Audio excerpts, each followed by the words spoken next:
Welcome back to another episode of The Dish. As always, I'm Jalen Russell, joined again by Jalen Gray, giving the latest from the NBA this week. Quick side note before we get on to the topics we're talking about. Assuming he plays all 82 games, which we think he will. He has to. Because they're pretty much fighting for their playoff lives. Russell Westbrook only needs 103 rebounds and 116 assists to solidify getting a triple-double for the entire year, which is absolutely insane. That's only 7.4 rebounds and 8.3 assists per game. Light work for him. He'll probably get it with about 2 games to spare, I would think, and then just have a couple games to just mess around, I guess, and do whatever he wants. So keep an eye on that. But going on to topics that we're actually talking about this week, Washington, the Wizards, have been on an absolute tear since 2017 began. Yes, they have. 25-10 in the new year, 41-26 overall, sitting in third place in the East. Do you think they're a legitimate contender to make, or a legitimate contender in the Eastern Conference, meaning they make the Eastern Conference Finals? Yeah, I mean they're sitting at third in the East right now. Like you said, they have the best record in the East since the start of the year, and it's not like they've just been playing a bunch of run-of-the-mill teams. They beat some good teams. They beat Golden State. They beat Indiana. They beat a couple times Boston. Teams. But they're also only 10-6 against actual teams that would be in the playoffs right now, which means they're 15-4 against just crap teams, which take that record with a grain of salt. But they're still. I mean, and that's because they're not one of the best defensive teams in the league. They're 22nd in points allowed. But when you compare that to Cleveland and Boston, they're not that much behind. Cleveland is 18th and Boston is 16th. And they're also one of the best, scoring teams in the league. Sometimes, the best defense is a good offense. They're 5th in points per game and 4th in three-point percentage. They have Bogdanovich, shooting 47% from three. They have Porter shooting 45%, and they have Beal shooting 40%. And I hear you there, but Bogdanovich is playing so far above his pay grade, it's not even, it's unreal. This guy's a career 37% three-point Sometimes shooter, you find a diamond and he's at 47%. There's no way he keeps this up for the rest of the year and into the playoffs. There's no way. 10% above where you shoot. It's a lot easier to make those three-pointers when you're wide open. Okay, that's another thing we need to get at. You have a why good is he point wide guard open? setting you up. Great point guard, exactly. John Wall, great point guard, playing out of his mind, averaging 23 points and 11 assists in the new year. But he just sprained his foot. And while I think he'll keep playing, he's a game-time decision. That's minor. Game-time decision tonight. He even played the second half of the game when he did that, when he sprained his foot. Game-time decision for Friday night's game. At the same time, will he be 100%? Probably not, especially with the fact that he won't be able to rest before he actually has to play in the playoffs. And how does he score? How does he kind of set people up? It's his explosiveness, and you don't have that explosion if your foot is not 100%. So I think that's a real problem they have to consider.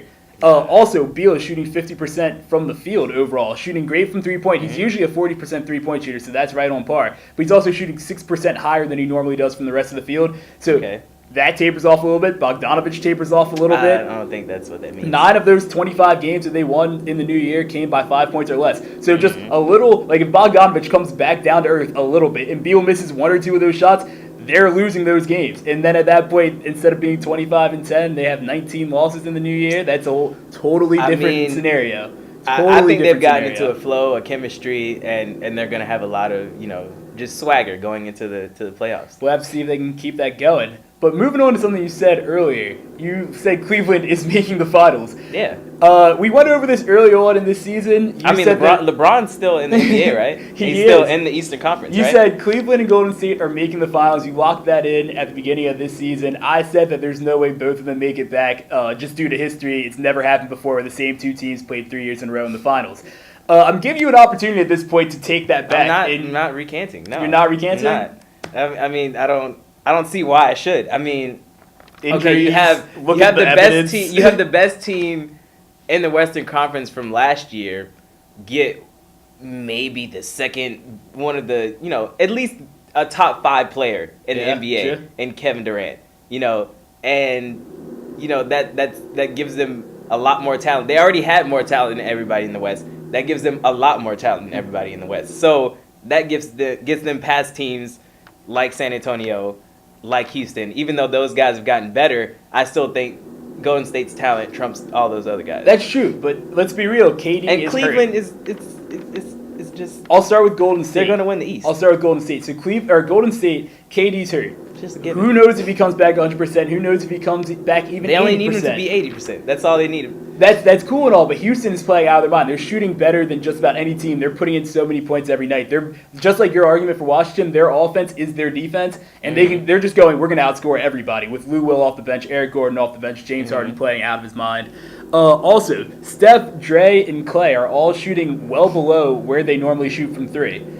Clay and Dre, They're going through it. Clay Thompson and Draymond Green for the entire year are shooting their second lowest percentage from three of their entire career. They're having a bad streak. Steph Curry is shooting the worst percentage of his entire career from three. So with KD not being 100%, Houston scoring so well, and those guys not scoring as well as they normally do, let's see but can they right the ship in the playoffs if it's a whole year thing? Let's see. They're also 25-9 in the new year. They'll get back in the rhythm. We'll have to see what happens with them. Also, moving on to the Eastern Conference, yeah, Kevin Love's coming back right now. He's supposed to be back for this road trip that they're going on right now, and he's going to kind of be working his way back into the lineup. J.R. Smith just came back from injury as well. But Boston's been playing extremely well lately. Miami is probably going to be the 8 seed. That's going to be a hard first-round matchup. And then Toronto in the second round. I could just see them not sweeping the Eastern Conference as they have in the past, getting a little bit more tired, and then who knows what happens. They'll definitely sweep whoever is in the first round. All right. Second round, Eastern Conference Finals, maybe not. Yeah, but exactly. And if it gets down to a series, who knows? They might be a little fatigued from the last couple of years, but we'll have to see what happens with them as well. So there's about 15, 20 games left in the season. We'll have to see how everything unravels as it happens. But that's all we have for you this week. Thanks for watching. Have a great week.